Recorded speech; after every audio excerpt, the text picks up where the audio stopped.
Hai Smart Traders and Investor, kembali lagi bersama saya Kadek Mertayasa di channel Yuk Nabung Saham.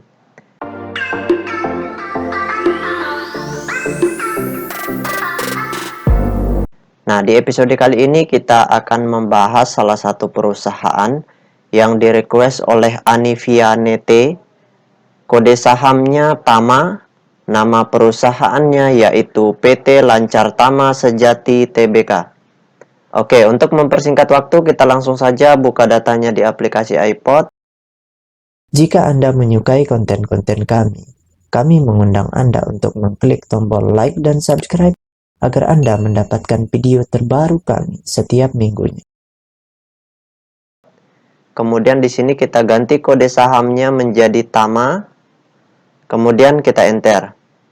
Nah, berdasarkan grafik dari perusahaan PT Lancar Tama Sejati Tbk, selama setahun terakhir itu harga saham tertingginya di harga Rp112 per lembar. Kemudian terendahnya berada di harga Rp50 per lembar.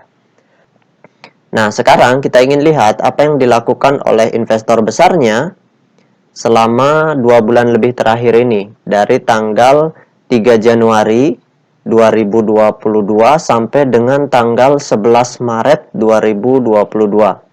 Di periode ini, apa yang dilakukan oleh investor besarnya? Apakah mereka distribusi, atau mereka akumulasi, atau di sini mereka donating atau tidak melakukan transaksi dalam signifikan, dalam jumlah besar, atau dalam jumlah kecil seperti itu. Jadi mereka betul-betul tidur, tidak melakukan transaksi. Oke, kita langsung saja cek data broker summary-nya. Nah, kita klik kolom Broksum.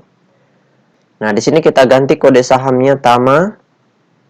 Kemudian kita ganti tanggalnya 03 01 atau Januari 2022 sampai tanggal 11 Maret 2022. Oke, kita show. Nah, berdasarkan data transaksi atau data broker summary dari perusahaan PT Lancar Tama Sejati Tbk ini, kalau kita hitung total lot yang dibeli dengan total lot yang dijual secara keseluruhan dengan menggunakan tools tambahan, yaitu Detektor, maka dapat ditarik kesimpulan bahwasannya selama 2 bulan lebih terakhir ini, investor besarnya melakukan aksi netral. Mereka melakukan akumulasi di hari ini, kemudian besoknya mereka distribusi. Jadi ibaratnya begini, transaksi yang kemarin mereka lakukan 100.000, yaitu buyer membeli 100.000, kemudian besoknya menjual lagi 100.000. Jadi di sini netral. Netral itu artinya seimbang gitu ya. Jadi intinya mereka itu melakukan transaksi yang tidak mempengaruhi satu sama lainnya, baik akumulasi atau distribusi, seperti itu. Itu yang disebut dengan netral. Oke, kita tutup data transaksinya. Nah, bagi teman-teman investor, jika ada yang ingin ditanyakan atau ada yang ingin di-request, silakan komen di kolom komentar. Nanti saya akan buatkan videonya secara khusus. Nah, selanjutnya kita cek data peta kepemilikannya. Nah, berdasarkan hasil riset yang saya lakukan dengan mengumpulkan data-data dari SRO Bursa Efek Indonesia dan data-data dari sekuritas, maka dapat ditarik kesimpulan bahwasannya 99,2% sahamnya telah dicetak dalam bentuk scriptless. Nah, sisanya itu masih dalam bentuk warkat ya. Mungkin satu orang yang punya 0, sekian gitu yang tidak dicetak dalam bentuk scriptless. Nah, dari 99,2% saham scriptless yang beredar, kepemilikan investor besarnya di sini kategorinya cukup besar, yaitu sebesar 56,7%. Nah, kalau kepemilikan investor besarnya ini sudah berkurang dari 75% ya, sebaiknya ditradingkan aja. Jangan untuk investasi jangka panjang. Syaratnya kalau untuk investasi jangka panjang, kepemilikan investor besarnya yang pertama harus wajib ya, sifatnya wajib di atas 75%. Kalau untuk investasi jangka panjang, kalau untuk trading itu di bawah di ya sekitar 50-an% masih bisa lah seperti itu. dengan catatan kepemilikan retailnya itu kecil. Jadi kalau misalkan Anda ingin trading di suatu saham ya, itu pastikan kepemilikan investor besarnya ada dan kepemilikan investor retailnya itu kecil.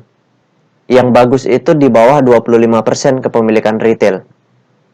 Nah, sisanya itu mungkin dimiliki oleh semi retail, ya silahkan kayak gitu. Atau investor asing seperti itu.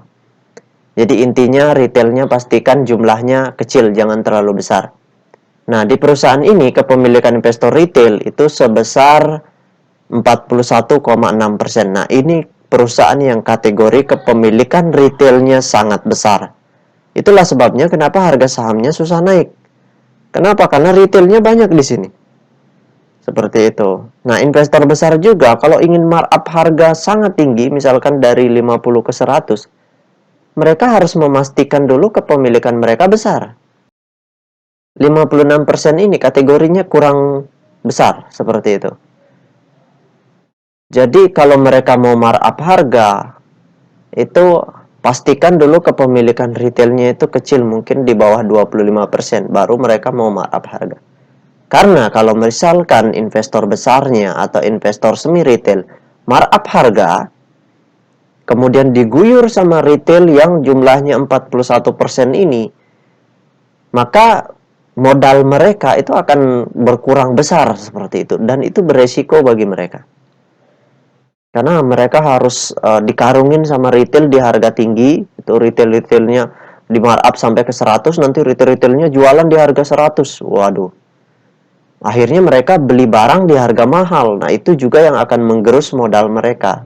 Makanya investor besar maupun semi retail itu tidak mau markup harga sangat tinggi apabila kepemilikan investor retail itu besar, seperti itu. Nah, itu saja yang dapat saya sharingkan untuk Anivia Nete. Nah, bagi teman-teman investor, jika ada yang ingin ditanyakan atau ada yang ingin di-request, silakan komen di kolom komentar. Nanti saya akan buatkan videonya secara khusus. Baik teman-teman investor, see you next time. Salam cuan selalu.